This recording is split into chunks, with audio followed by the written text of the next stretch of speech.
Hello, সবাই কেমন আছেন? আজকে গণেশ পুজো। গণেশ পুজোর অনেক অনেক শুভেচ্ছা, অনেক অনেক ভালোবাসা, অনেক অনেক শুভকামনা। চলুন আজকে গণেশ পুজোর দিন সকালবেলা আপনাদেরকে একটা এক্সারসাইজ দেখাচ্ছি, যেটা কিন্তু আমাদের যাদের সিজারিয়ান বেবি হয়েছে তাদের কিন্তু অনেকটাই প্রবলেম হয়ে যায়, তাই না? কারণ হজম ঠিকঠাক হতে চায় না, আমাদের গ্যাস হয়ে যায়, অ্যাসিডিটি হয়, ঘুম ঠিকঠাক হয় না, রাত্রে আমাদের মায়েদেরকে উঠতে হয়। তার জন্য কিন্তু আপনাদেরকে খুব ইজি দেখাচ্ছি, যেটা কিন্তু আপনারা প্রতিদিন যদি করতে পারেন তাহলে কিন্তু আপনার এই প্রবলেমগুলো আসবে না। এবং ভীষণ ব্যাক পেন হয়, আমাদের হাত ব্যথা করে, কারণ বেবিকে সারাক্ষণ নিয়ে রাখতে হয়, সামলাতে হয়।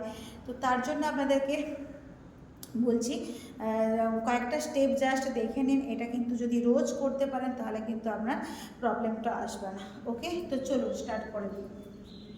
ফার্স্টে আপনার মাসেলের জন্য যদি এইখানটা ব্যথা করে মাসেলের পায়ে, তখন একদম টান টান করে এক সেকেন্ড। তো চলুন পায়ের একদম পাটাকে ফার্স্ট করবেন,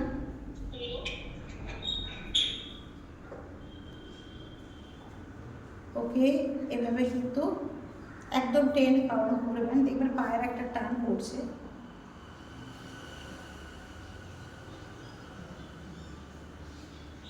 সেকেন্ড হলো একদম কোমরটাকে ঘোরান,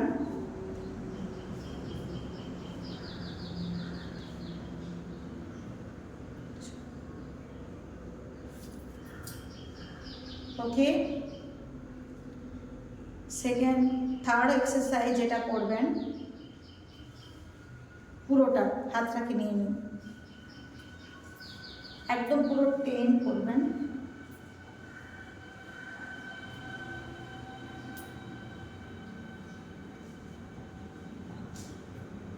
যেহেতু আমারও 4 মান্থ হলো সিজার, তো তার জন্য আমিও যে প্রবলেমগুলো ফেস করছিলাম, কিন্তু এখন আর এই প্রবলেমগুলো ফেস করি না, সেটাই আপনাদের সাথে আমি শেয়ার করছি।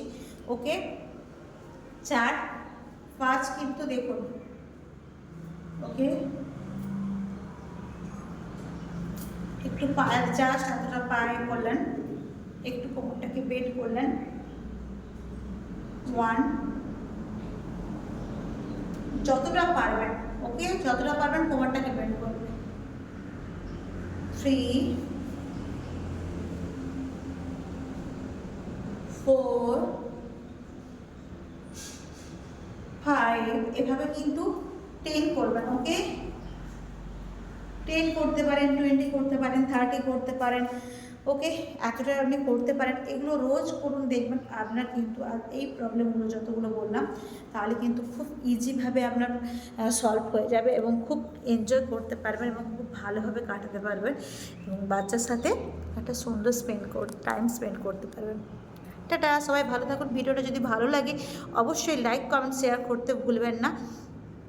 সাবস্ক্রাইব করতেও কিন্তু ভুলবেন না যদি আপনি আমার নতুন হয়ে থাকেন, আমার ভিডিওটা নতুন দেখে থাকেন। ওকে, টাটা।